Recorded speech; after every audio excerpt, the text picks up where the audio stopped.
Pam Bondi thought she had the upper hand, armed with a slick insult aimed at Jasmine Crockett on live television. But what she didn't expect was a quiet, razor-sharp response that swiftly turned the entire room against her. It began like any other midweek panel, clean set, polished, tight camera angles, studio lighting warm and bright. 4 chairs, 4 women, and a nation watching. It was meant to be a moderated discussion on policy and accountability. Instead, it became a defining moment. Hello friends, if you're new here then don't forget to hit subscribe button, and if you like then hit the like button also, and don't forget to tell me in the comments where you're from watching this video. Representative Jasmine Crockett had been calm, even smiling during the first half. She spoke with her usual rhythm, not rehearsed, but precise. She had a talent for breaking down complex issues in a way that allowed the average viewer to follow along without reaching for Google. That was part of her strength. She didn't talk down, but she didn't speak over people's heads either. Across from her sat Pam Bondi, former Florida Attorney General and now a recurring presence on primetime panels. Always poised, always firm, Bondi had a history of coming in with sharp elbows and a smooth smile, especially when the cameras were rolling. The topic turned to legal integrity, and that's when the mood began to shift. I think what we're seeing here, Bondi said, fixing her gaze on Crockett, is a perfect example of someone who dresses things up with emotion because they lack the legal backbone to actually lead. There was no mistaking it. The studio fell silent, not the kind of pause where someone forgets their line, but the kind of silence where even the control room holds its breath. Crockett didn't blink. She leaned slightly forward. She didn't laugh it off, didn't redirect, didn't smile politely as expected. She let the silence linger just long enough for the weight of the comment to settle. Then she spoke, low and deliberate. Pam, I've prosecuted real cases. Represented clients who couldn't afford to buy their way out of trouble. I didn't do it for applause or screen time. I did it because I believed the law should serve everyone, not just the ones who already had power. Her voice didn't rise. She didn't interrupt. She waited, eyes locked on Bondi. And I find it interesting, she continued, that you think empathy is a weakness. I know plenty of women who can wear a suit and still show compassion without losing credibility. Maybe that's what scares you. That line hit like cold water to the face. One of the other panelists shifted in her chair. Another glanced toward the moderator, who looked as if she was debating whether to step in. But Crockett wasn't finished. You want to question my legal background? She said. Let's do that. My record's public, yours too. Except mine includes defending people without wealth or status. Yours includes defending people who had both, and needed you to protect their image. Now the silence felt different. Not stunned, uncomfortable. Bondi opened her mouth, but nothing came immediately. Her eyes blinked rapidly, lips parted as if searching for a counterpoint. Nothing landed. Her carefully curated composure cracked, for just a moment. Long enough for everyone in the room, and everyone watching at home, to see it. This wasn't just a verbal jab. It wasn't about scoring points or landing a soundbite. It was a moment that drew a clear line, between performative authority and lived conviction, between showmanship and substance. And Jasmine Crockett had just planted both feet firmly on her side of that line. But what made this exchange resonate even deeper was what came next, not on air, but in how people responded once the cameras stopped. Before the moment made headlines, before the clips flooded social media, before people began quoting Jasmine Crockett like a cultural mic drop, these two women had already been on very different paths. Jasmine Crockett wasn't born into politics. She grew up in Texarkana, Arkansas, the kind of town where folks know each other by name and don't hesitate to ask how your grandmother's doing. Her father ran a small trucking company. Her mother worked in health care. Respect wasn't just expected, it was practiced. Church on Sundays, work on Mondays, and you always spoke up if something didn't sit right with your spirit. She attended Rhodes College in Memphis, then went on to the University of Houston Law Center. She didn't come out of school with a Rolodex of elite contacts, or a last name that opened doors. She started as a public defender, no flashing cameras, no Twitter threads. Just courtrooms, long hours, and clients who trusted her with the most broken parts of their lives. There was one case early in her career, a teenage boy, 17, barely holding himself together, accused of assaulting a police officer. The officer claimed the kid had swung at him, but Crockett got her hands on grainy cell phone footage from a bystander. What it showed was different. The boy hadn't swung, he had flinched out of fear. That footage changed everything. The charges were dropped. The kid stayed out of jail. He went on to get his GED. That case stuck with her. It reminded her that every courtroom holds a story most people never hear, and those stories are worth defending. Pam Bondi's path was different. Born in Tampa, Florida, raised in a politically connected family, she had a front-row seat to how power moves. She earned her law degree from Stetson University and rose quickly, assistant state attorney, then elected Florida Attorney General. To her credit, Bondi was smart and ambitious. She made headlines going after prescription drug abuse in Florida. But she also made headlines for other reasons, like when her office declined to pursue fraud charges against Trump University after receiving a large campaign donation that raised more than a few eyebrows. After leaving office, Bondi took a polished turn into media, regular Fox News guest spots, political commentary, even a key role during Trump's impeachment defense. She became a recognizable face, an emblem of a tough, no-nonsense conservative voice. But that's where things start to rub. Because while Bondi crafted her public image on control and polish, Crockett's strength came from raw experience, the courtroom trenches, late nights poring over case files, the real-time grind of representing people who never had a voice. They weren't just operating from different playbooks, they were playing entirely different games. So when Bondi made that jab, that slick line meant to diminish, she wasn't just speaking to Crockett. She was echoing a larger narrative, one women like Crockett hear far too often: that empathy makes you weak, that fire makes you unstable, and that standing up without shouting is somehow less valid than dominating the room. And Crockett? She knew that narrative all too well. She'd heard it in courtrooms, at fundraising dinners, even within her own party behind closed doors. But there's something people forget about women like her, women who've had to fight twice as hard to be taken seriously in rooms built to keep them out. They're not here to play it safe. They're here to be heard. Knowing where these women came from makes what happened next even more explosive. Because the internet didn't just watch, it picked sides. What made Jasmine Crockett's clap back so devastating wasn't just the words she chose. It was how she carried herself. She didn't throw her voice across the table. She didn't interrupt. She didn't lean on catchphrases or political zingers. No, she let Pam Bondi walk right into her own mess, and then she cleaned it up without raising her voice above a conversational tone. It was the kind of response that makes everyone in the room pause, not because someone's yelling, but because the silence between sentences speaks louder than shouting ever could.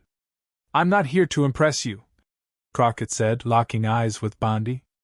"I'm not here to shrink myself down so someone else can feel taller.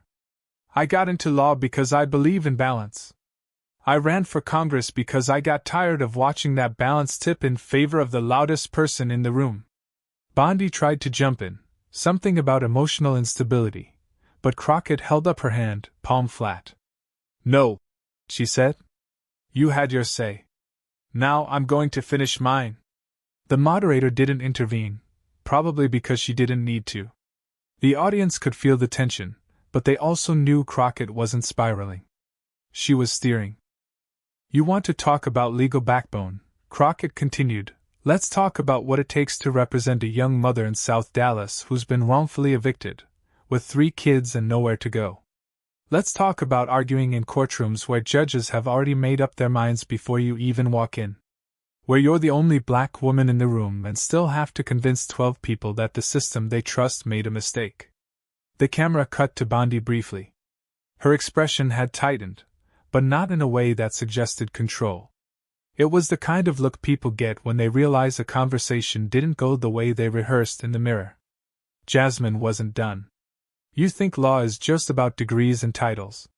It's about lives. It's about people who don't look like you, or live where you live, or get invited to the same fundraisers. And if you think that kind of experience makes someone less qualified, maybe you've been sitting in the wrong courtrooms. That landed hard. Even the studio audience, who had been instructed not to clap or react, couldn't help a few quiet gasps. And then she did something rare. She turned slightly toward the camera, just a few degrees. Enough to signal that she wasn't just talking to Bondi anymore. She was talking to everyone watching at home. "I know what it feels like to be underestimated," she said. "I know what it's like when people see your skin, your hair, your passion, and decide before you've even opened your mouth that you must not be serious. But let me tell you something, seriousness isn't about how calmly you can insult someone on live television. It's about what you do when no one's watching. It's about how many people sleep better at night because you went to work that day." Dead silence. The segment wrapped only a few minutes later. No one said it, but it was clear that whatever Bondi had planned, she'd lost control of the narrative. There was no recovery speech. No witty comeback. Just a commercial break, and then another topic, completely unrelated. But everyone in the studio was still stuck in what had just happened. When the panel ended and the cameras cut off, the moderator leaned toward Crockett and whispered, "You just made news." She wasn't wrong. But the news wasn't just about a politician defending herself. It was about what happened when the public saw it, replayed it, and started making their own conclusions. By the time Jasmine Crockett made it to the parking lot, her phone was already vibrating. Non-stop mentions. Texts. Missed calls. Her screen lit up like someone had flipped a switch. She hadn't planned on making a moment. She didn't storm out. She didn't ask for applause. She just got in her car, exhaled, and called her assistant. "Something happened," her assistant said before she could even speak. "You're trending." The clip had been posted by one of the network's social interns within minutes of the broadcast ending. A 48-second video titled, "Representative Jasmine Crockett Shuts Down Pam Bondi Live." Within the hour, it was all over X, TikTok, and YouTube. Reactions poured in, not just from political junkies, but from everyday folks who saw something in Jasmine's calm that hit home. There was no filter. No flashy effects. Just her voice, her words, and that steady gaze. "Oh," a college student in Phoenix wrote, "that's how you stand up without losing yourself." A single mom in Kansas City posted, "Finally someone said what we've all been thinking."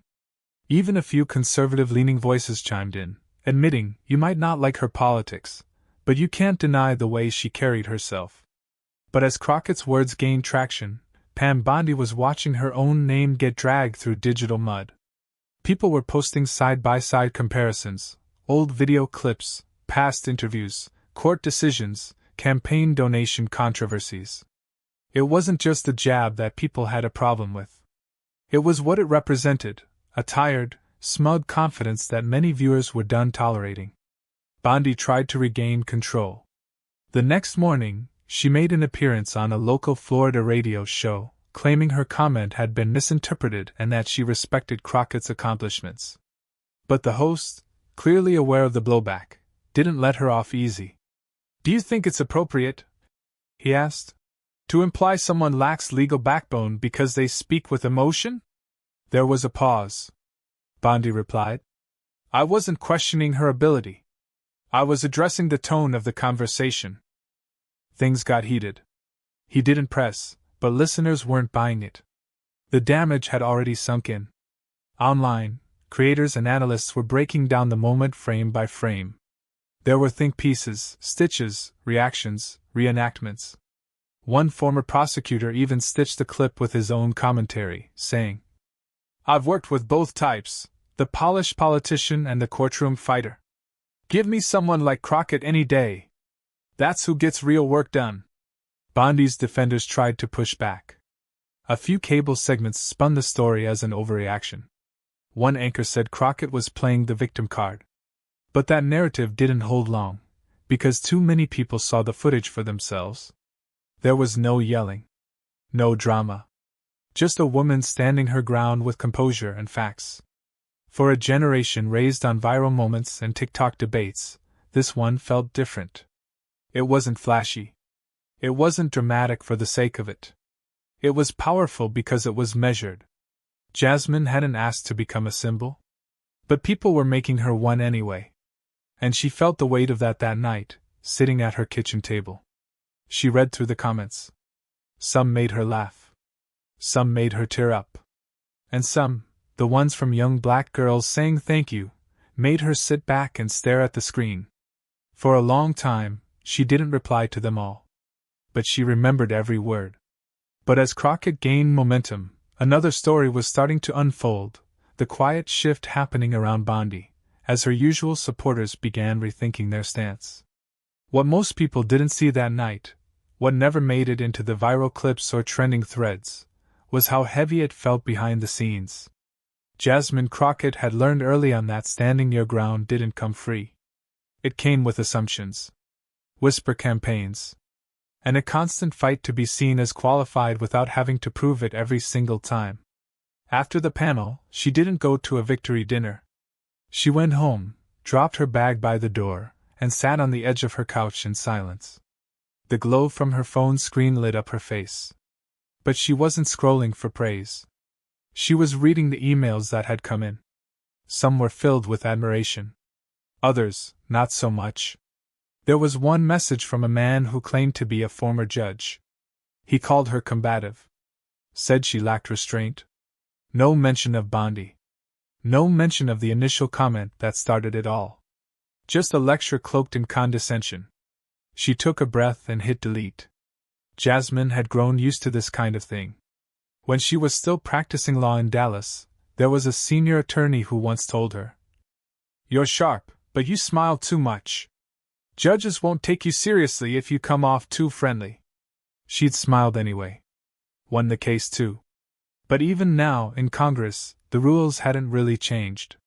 Speak up too soon, you're emotional. Wait too long, you're passive. Stand firm, you're aggressive. It was a tightrope she'd been walking for years. And somehow, that panel had become another balancing act. Still, she didn't regret it. She spoke to her mother the next day. A quiet woman who rarely commented on politics but always paid attention. "You didn't raise your voice," her mother said over the phone. "That's what I noticed." Jasmine smiled. "I wanted to. I know. But you didn't. That's strength. Not silence." And she was right. Crockett knew she wasn't just speaking for herself in that moment. She was speaking for every black woman who's ever been talked over, brushed aside, or asked to tone it down just to be taken seriously. The most exhausting part wasn't the politics. It was the expectations. The unspoken rules about how women like her were supposed to behave. Show confidence, but not too much. Be assertive, but not intimidating. Lead, but don't forget to smile. And now, with thousands watching her every move in real time, she felt those expectations even more. Her team had started fielding interview requests, national outlets, morning shows, late-night segments. Everyone wanted a piece of the story. But Crockett wasn't in a rush to capitalize. She didn't want to be a moment.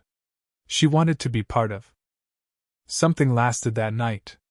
After finishing her calls, she opened her laptop and pulled up an old photo, her first court case. Hair tied back. No makeup. A folder of notes in her lap. She stared at it for a while. Then closed the lid. She hadn't changed much. Just the stage had. But while Crockett was navigating the pressure with grace, Bondi was beginning to feel her own version of fallout. And it wasn't coming from the public. It was coming from inside, the walls she thought were solid. Pam Bondi wasn't used to backlash from her own circle. She'd spent years curating her place in conservative media. Confident. Composed. Ready with a soundbite. She knew how to lean into controversy when it benefited her. But this time, the reaction wasn't what she expected. The morning after the broadcast, she logged into her email to find a quiet inbox. Not empty, but lighter than usual. No congratulatory notes. No, well said from former colleagues or political strategists. A few generic replies, mostly from assistants. The silence was loud. Then came the messages that actually did land. One longtime ally from Florida's legal community sent her a private message. Pam, might want to sit this one out for a while. Another wrote, just being honest, this clip's doing more damage than good. The optics aren't great. And there it was. The word optics. It had never been about truth for some of them. It was about appearances. And now, Bondi was the one whose appearance needed cleaning up. She did a brief follow-up interview on a podcast she trusted. Familiar host. Friendly tone. Hoping to steer the narrative. But the host surprised her. Some folks felt that your comment came from a place of personal judgment, he said cautiously. Not policy critique. Any thoughts? Bondi paused, her voice carefully measured. Look, I respect all women in public service. Always have. I just believe passion should never overshadow professionalism. But it was too late for polished lines. People had seen the footage. They remembered her smirk. The casual jab. The way she tried to reduce a congresswoman's credibility to an emotional performance. That kind of framing had been tolerated for decades. Not anymore. Behind closed doors, even producers at the networks she regularly appeared on began reconsidering how often they'd book her for upcoming panels. A few suggested quietly that maybe they diversify the lineup more moving forward. No one said it outright, but she could feel the shift. That small, cold distance between her and the power she once held so easily. Bondi had always known how to play the game. But this time, the game had changed. People weren't just listening to what she said. They were watching how she reacted when someone refused to shrink under pressure. And her reaction, silence followed by spin, didn't inspire much confidence. Even some of her usual defenders on social media were staying quiet. A few tried to stir things up, calling the whole moment another overreaction from the left. But those comments barely made a ripple. Because it wasn't about parties anymore. It was about respect. And the public saw exactly who showed it. What rattled Bondi most wasn't losing the debate. It was losing the control of the conversation afterward. For the first time in a long time, she was being talked about, instead of doing the talking. She kept her head down for the rest of the week. Declined a few interview requests. Skipped a scheduled appearance at a conference in Orlando. It wasn't fear. It was calculation. She needed time to regroup, maybe even rewrite the narrative in her next public statement. But even she knew, some moments can't be reworded. Some images stick. The look on her face when Crockett responded. The silence in the room. The way the audience leaned forward, not toward Bondi, but away from her. That couldn't be reshaped in a PR memo. And when the headlines faded and the feeds moved on, she'd still carry that silence with her. But the woman on the other side of that moment, the one who didn't raise her voice, yet raised the conversation, she was just getting started. The truth is, Jasmine Crockett didn't walk into that studio. She wasn't thinking she was about to change anything. She didn't come with a pre-written monologue. Or a plan to go viral. She came prepared to speak on policy. Offer her viewpoint. And move on. What happened instead was something she didn't script. But something she had been preparing for her whole life. In the days after the exchange with Bondi, her calendar filled up faster than her team could manage. Interview requests. Invitations to panels. Speaking engagements. From universities that previously didn't know her name. People were watching her now.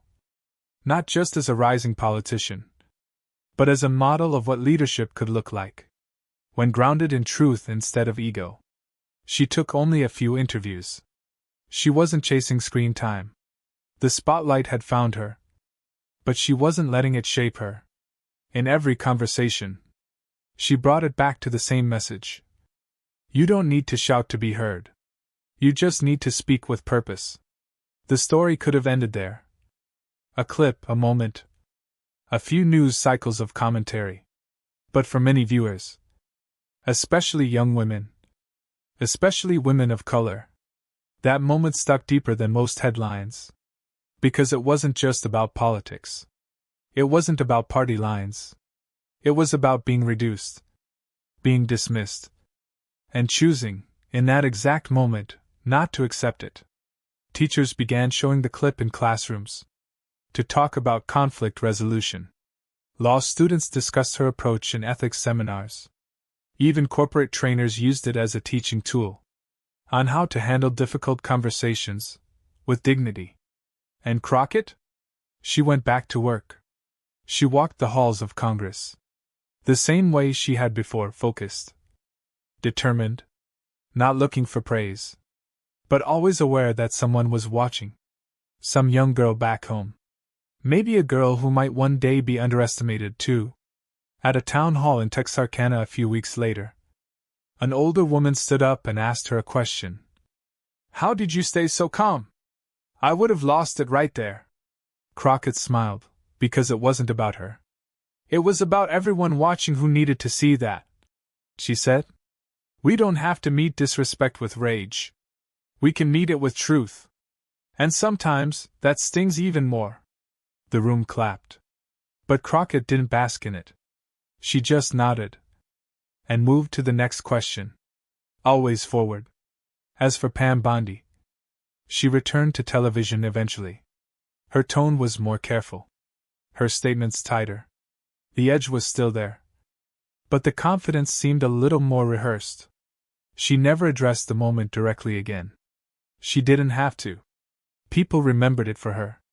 What Jasmine Crockett reminded people that day was simple. Your power doesn't come from how loud you are. It comes from how solid your foundation is, when someone tries to shake it. And in that studio, under hot lights and pointed words, she stood steady. Not to score points. Not to perform. But to draw a line. A quiet one. One that said, respect isn't up for debate.